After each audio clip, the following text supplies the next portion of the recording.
1963, it was a year where, with great hopes, um, something was intercepted. I guess something that wasn't um, even the entirety of the aftermath of the two world wars. And so, generation after generation, we grew up um, during continuous planning of things that we see also today.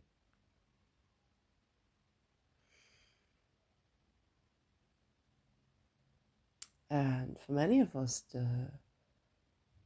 there was unexplained state. Why can't you fit? Why can't you do like the others? Why can't you just do a job? And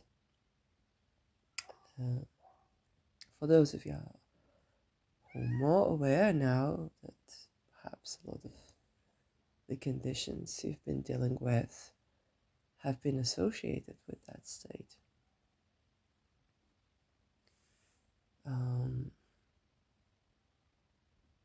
you live in a world and you're told, well, there's poverty here, poverty there, maybe you need help. What can you do to fix the world? And constantly behind your back, wars are being played, and it's an experience. Um, and you don't know what you don't know to point the finger at it because it's not something you're told.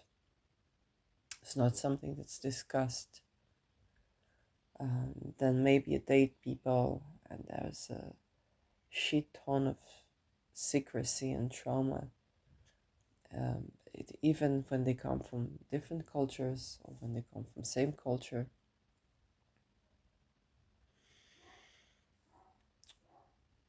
And it doesn't seem right because everybody tell you grew up in age of abundance, but something always tends to slip away and then they blame it on you.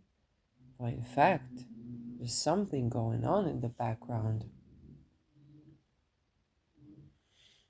Decades upon decades, in 1963, there was an assassinated president that was not perfect, but was mentioning the desire to enslave humanity.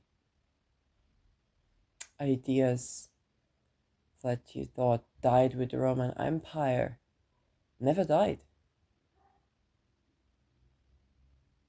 You try to, I don't know, have intimate relations with someone, and the cult gets in the way.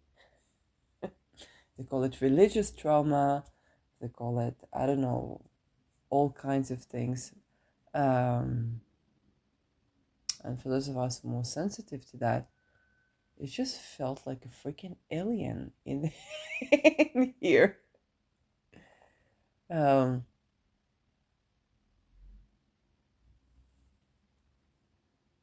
I'm going to the Pluto Square, which is for me from the 9th house to the 12th house. And it's an interesting placement because the 9th house is kind of like your worldview, your philosophy. And Pluto is hidden things, what you didn't tend to. The politics that you didn't tend to, the economy that you didn't tend to, the economy of religion and worldview and politics. And the 12th house, of course, is connected to healthcare, but it's also to the older east, jails, refugees or exile, and how these things been managed. So having a Pluto square between the 9th and the 12th is interesting. Scorpio, mine is Pluto 0 Scorpio. and I've been exposed, or you get informations, okay, when something triggers your 12th, you channel things, but there's a deep rooted understanding that wasn't really accessible because you were constantly trying to function in a dysfunctional world, um, and the how prevalent and how pervasive are all these things, so much so that even if once somebody tries to talk about this, okay, let's say they have to find funding, and that funding goes traces back to those who perpetuate the issue. So some people solve it differently. Okay, you have to get into a call to be able to say something and be seen, um, and that's something you don't. It's affecting your life in a way you're not aware of, but you keep trying to look for the explanation elsewhere. Yes, maybe if I took this medicine, maybe if I took that shamanistic medicine, maybe if I tried something else for career, maybe this field is bad or that field, um, or relocate. Okay, all these things affect your life and they can improve your life a lot. But then there's the deep rooted thing that changes everything. And I had often in my life, not often, but at times in my life, I was asking, what is the thing that changes everything? And you'd say, love, of course. Um, but then there's this world that we live in. Um, and in the background to that, army, army service being mandatory suddenly in places where you didn't get army service mandatory for like decades. Um, you we the people, we didn't we didn't know what we are feeling, but you feel that. Okay, men having anxiety to build a household, women having anxiety to give birth, um, gay people being tied to the medical community for affirming their gender with surgery, not even knowing that there are other options. Just maybe this option good for them, but other options. Um, and then men were blamed for being incompetent in this economy, where they're being constantly abused and ridiculed at work. And women, same for sexual harassment, not just women. Um, and with people who have different genders in some societies, they couldn't even find work. And then the younger generation being blamed on the situation. People really try to understand, why does it not work like it used to be? But there was generations that you could build something and, let's say, have maybe small apartment, but your apartment, um, yes, there raise children, um, and then more and more awareness. Okay, so first is emotional well-being, what we call EQ, um, sexual well-being, okay, the willing consent. I think only after the Me Too I saw a big movement talking about willing consent from a biological point of view of like, hey, that's important to your genitals health, which is important to your endocrine system and your nervous system and your overall satisfaction of life if you're a sexual being. Um, and that is very recent. The fact that German parliament approved basically pedophilia again. And if let's say you want to change that, you want to run to politics, well, somebody must fund you. You have to ally with somebody. But the budget goes back to those who kidnap these children and make a satanic ritual of using these children. And so, yes, we blame politicians, of course. Who will we point the finger to blame? But is there a way to be politician without being in this corruption? And someone has to vouch for you, so it's usually crime families. You need to know the law. They teach you the law as well. You don't learn the law at school, just like you don't learn politics at school. I spend an entire degree learning politics and governance for, I thought, international relations or other things, but it was very interesting. And yes, there was an entire degree without seriously discussing, let's say, WikiLeaks. This entire degree, nobody talked about WikiLeaks. It's the most important thing of the century that we are living in. And who knows how many WikiLeaks were before that? Like, how many such projects before the internet was widespread attempts to get things to our attention. And these cults, they are perpetuating satanic abuse in children, it's pedophilia as well. And to be somebody, then you have to be with the cult, or you're out of a job, or you're not seen. And then, of course, you're being blamed. Okay, why don't you market yourself? Why don't you do public relations? Why don't you invest more? Everybody's in visuals. If you're too visible, you're being recruited. If you don't want to be recruited, you're being haunted. I'm second generation.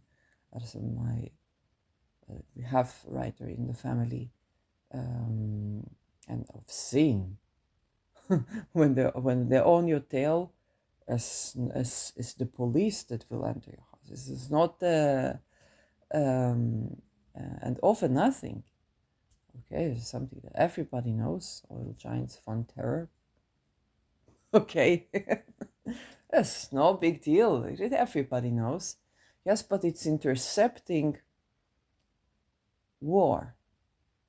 And I agree, and I don't know Julian Assange. I don't claim he's a saint or this, but I agree very deeply with when you are trying to intercept war, you're interfering with what they create. But it's not just to war, it's not just to politics. When you try to do your job efficiently, okay, you see, you're not wanted here. Not because you're a snob or because you can get along with people. You're not wanted here because you don't come here to make money move in ways that later they can say, oh, you did this corruption, and take you out instead of taking the big guys out that tell you to do this corruption. We say, I don't want to do this corruption. Let's look, let's think. How do we change? Okay, how do we make products? How we make ethical profit? A wealth that is truly satisfying, to make contribution and to get money to be appreciated. You're not wanted. Nobody wants you kind of, to mess with that.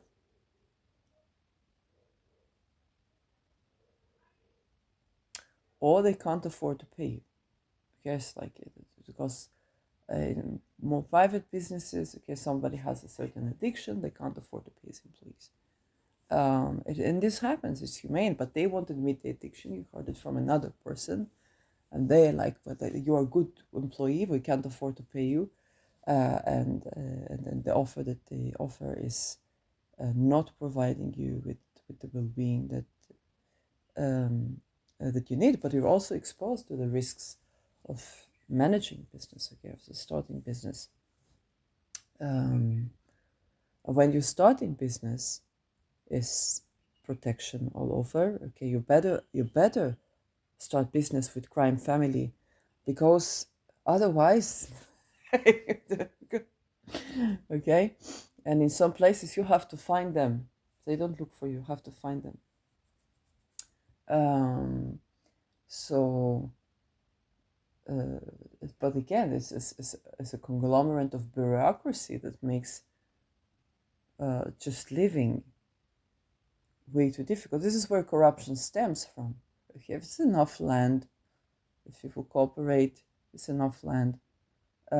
If they understand that they need their own space, okay, um, most of problems are solvable. But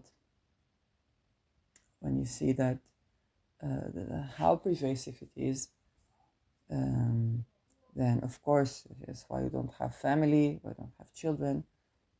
Yeah, of course you're afraid into this world to bring children. Um, you saw what happens when people are in a crisis. Okay, what happens? Families and violence and so on, broken families. So it's irresponsible. Yes, then you don't have love. Um, then the will to live is kind of like okay, it's pushing through, and your career is not is not yielding the satisfaction that it could yield because you have to operate within so many things and make either the sacrifice of genuinely providing value, which I, I didn't make, um, or the sacrifice of genuinely providing value from the sense that you're not even considered within the system because you don't comply with these procedures of being a part of the society. It doesn't mean that when people are in a within the cult that they don't work hard or they're not competent. It's not even about that. Um, it's about genuinely the fact that you have to comply with so much so that it chips away at the sense of life that we came here to live. And so generation after generation, people feel that, um, each from their own perspective. Um, so if you want to support the life financially, you have to be invested in things that are terrifying to humanity. And it's becoming more and more inherent, okay? So you have to be invested in something, okay, for your 401k, your pension, the life insurance. Um, what are you invested in? I'm currently trying to understand what am I invested in. This is my obligatory investment. What business? Where does it go to? What's my money going to? And this affects our lives. It's like a heavy weight where you give your dividends not to a place that creates life, but that perpetuates the same problem that you're dealing with. Um,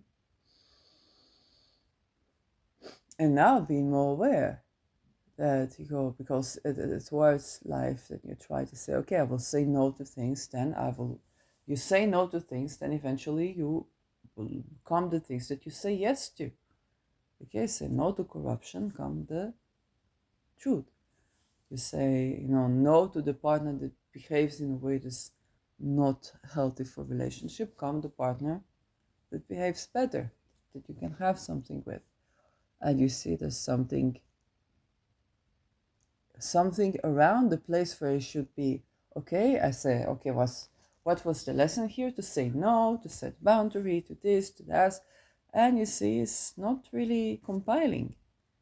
Because the things that you did, okay, was supposed to be yielding. And you see that while there is yield, you see a lot of things kind of like chipping away. And with the square to Pluto, which comes for like the 9th house and the 12th house, kind of like, oh, that was really all that, it was really all that much. From the music that we listen to when we, I don't know, after a heartbreak, or lonely or angry or want to get in shape. Okay. Um, Came to the point where if when I was young, then I was just recording myself singing. Because I said, okay, I like this music, but I feel there's something else that I need to try with my best of ability to express it. Something missing. I feel the need to, but I don't have like connections and so on. Yeah, you feel sometimes you have to sing your own songs because nobody sings these songs. And why? Because again, they have to be funded in a certain way, and money is not bad. Okay, funding is not bad. It's wealth, transferring wealth is not bad per se. But when it gets so much so that it chips away at your ability to have an overall satisfying life, which we're all entitled to. Um, and basically because of corruption. There's no natural disasters in 2024. They can turn the sun on and the aurora on and off. They can turn the clouds on and off. And really a great technology, but is what you do with the technology that counts. Um,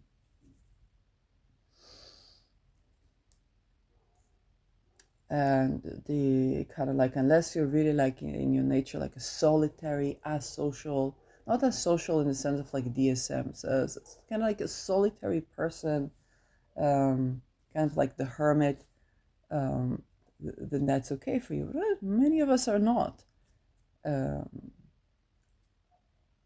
and you see that's like, and it's not necessarily the people to blame. It's just that to have a job, to have access to healthcare, to have housing. Okay, you need to be a part of a conglomerate of really abusive stuff, whether it's work, whether it's the cult, whether it's even when you acknowledge, let's say, by welfare,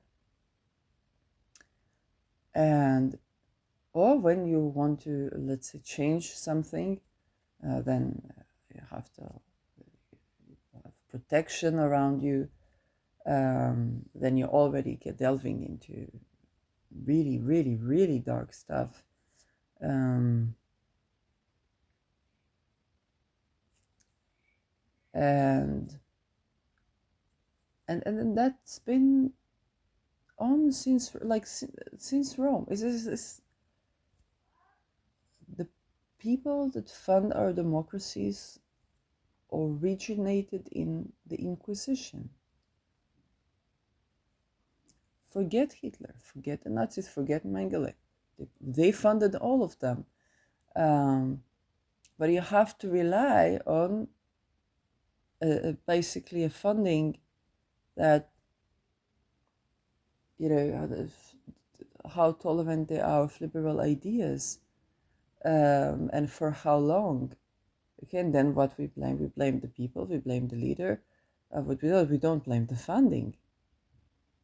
And nobody teaches you that. What they teach you, people that give up their freedom for food, don't deserve freedom, don't deserve food.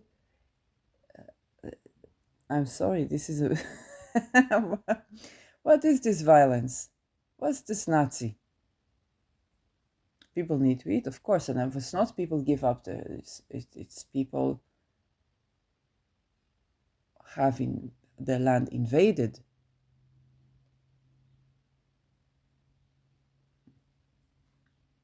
So that is kind of what is going on. And the fact that how it impairs all of our lives. So on the one hand, you kind of see the deeper truths.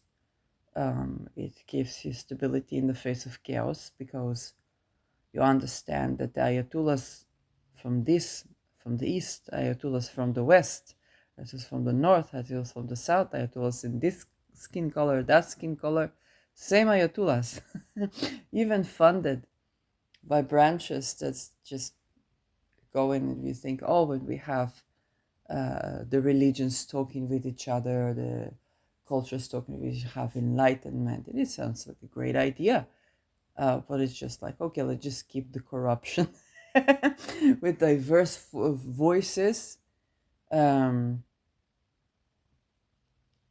that uh, would feed you with a lot of interesting ideas.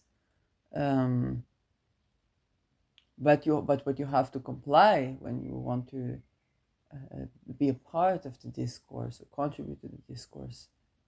Yes, this um, is a very pale truth. It's very gray, and to try and find your joy of living. So even within these places, everybody wants to make contribution. Everybody wants to do so, and mostly people want to do good for the world.